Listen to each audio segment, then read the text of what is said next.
Hi guys, I'm Shmee and welcome back to another video. A bit of a spontaneous one really, where I'm going to jump into the McLaren and take it to IKEA. Now this might not be the most practical car to actually fit a lot of stuff in, but allow me to explain.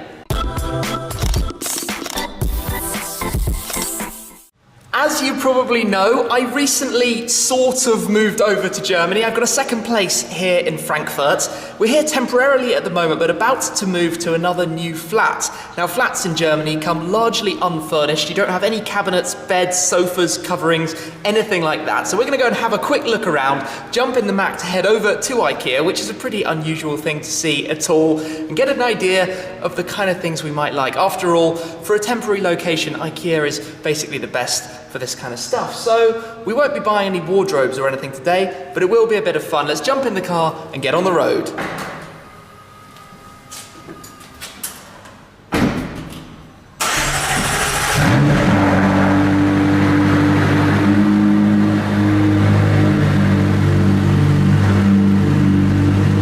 Now this garage is an absolute nightmare to get a car like this out. Not only is it steep for the exit, but it's also very, very tight, and I've already had to turn the car around with a 7 or 8 point turn to actually even get this far. But it can just manage it if I'm super, super careful and get ready for a little bit of backwards and forwards. I'm glad it's temporary though, and I'm not gonna have to do this for too much longer. You can hear parking sensors going off on me everywhere. Just look around. Oh no, we're not gonna get around in one. Back we go. You kind of see the point here. Painful. Right, we're out and we're up. Off we go.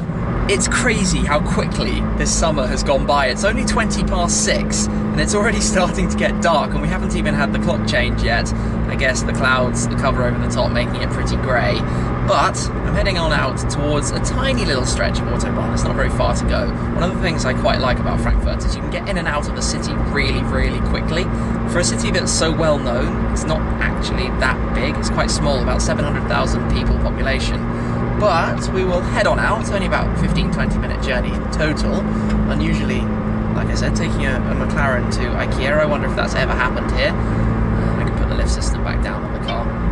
Need it obviously for the garage. But we'll make our way, hopefully, be able to pick out some stuff. Okay then, Autobahn time. So I'm going to put the car into active dynamics, sport mode, DSC dynamic, just so it lets you use the gearbox a little bit more, use the power a little bit more. But 100km/h limit and busy road means taking it a little bit easy today. However, I can put the rear window down and then do this, which just sounds brilliant.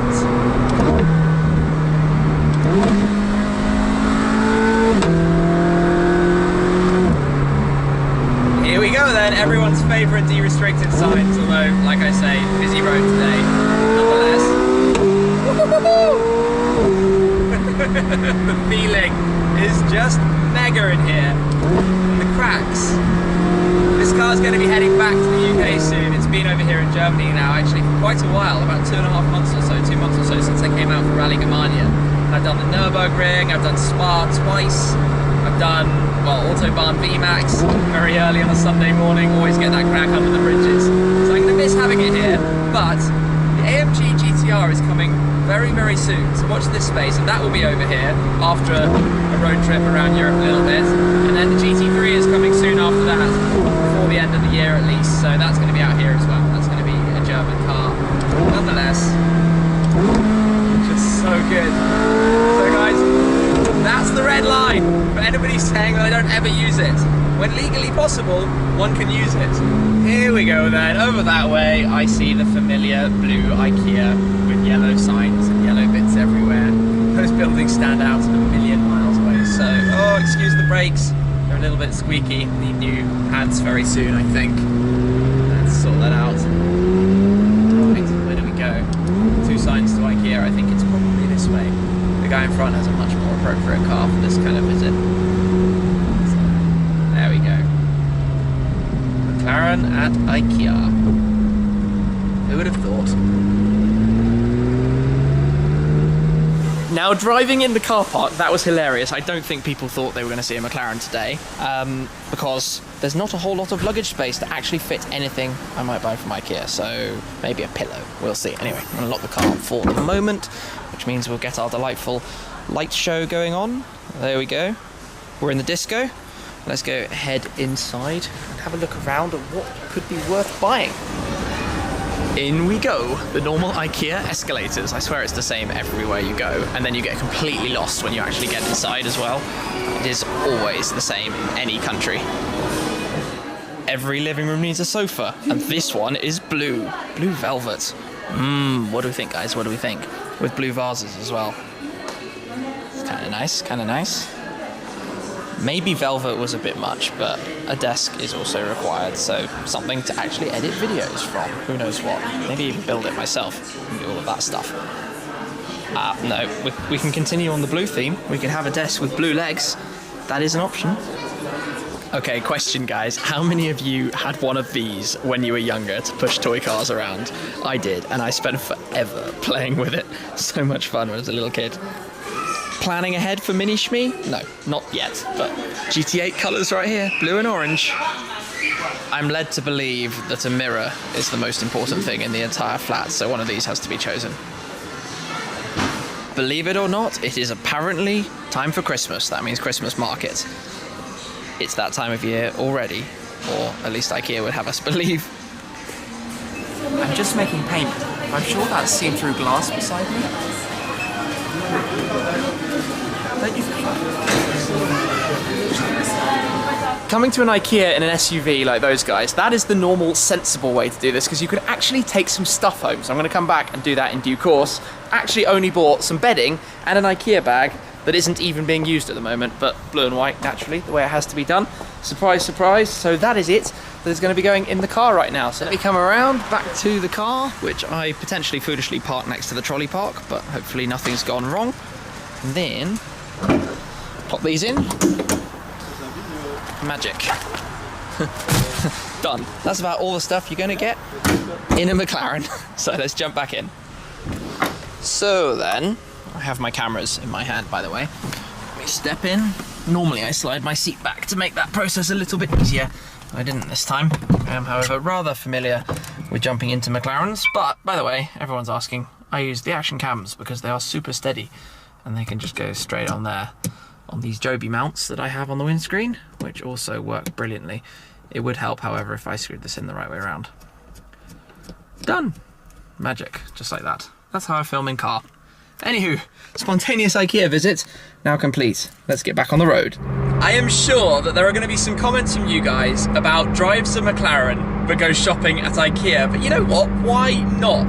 There's some stuff they make that's actually reasonably decent, certainly to get up and running in a new place. The basics, you can always replace them in the future if you want to, and basically, why not? You know, I prefer to spend my money on petrol than going on road trips, so a short stop at IKEA just to have a look and see maybe if there are some easy things that are decent. Seems to be completely reasonable to do. Anyway, out we go onto Autobahn.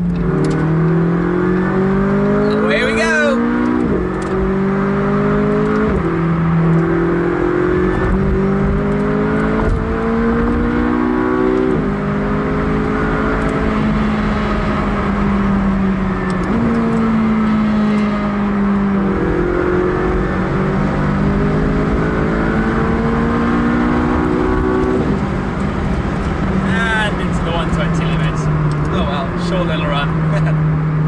Now comes the merry-go-round of getting the car back into the garage, and it doesn't like being held gently on the brake there, so I'm gonna do this whole shuffle process again, watching out for everything to make sure I don't hit the wall. Seem to have got it in one this time. Perfect. Magical! So, McLaren's been to IKEA. I wonder if that's ever happened before.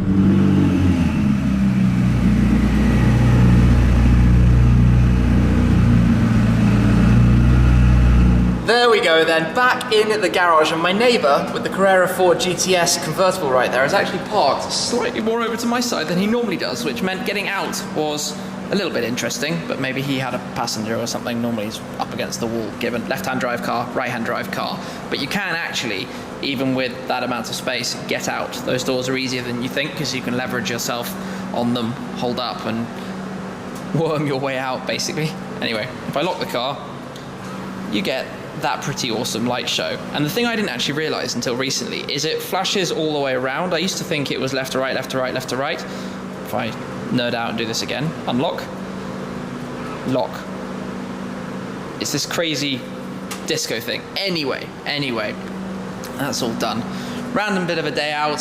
Hope you don't mind the odd vlog. Oh, that's really bright. The odd vlog heading to IKEA in the McLaren. Anyway, thanks very much for watching, guys. I will catch up with you again very soon.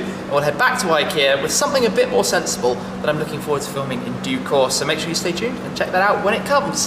Thanks as always for watching, and I'll catch up with you again very soon. Cheers.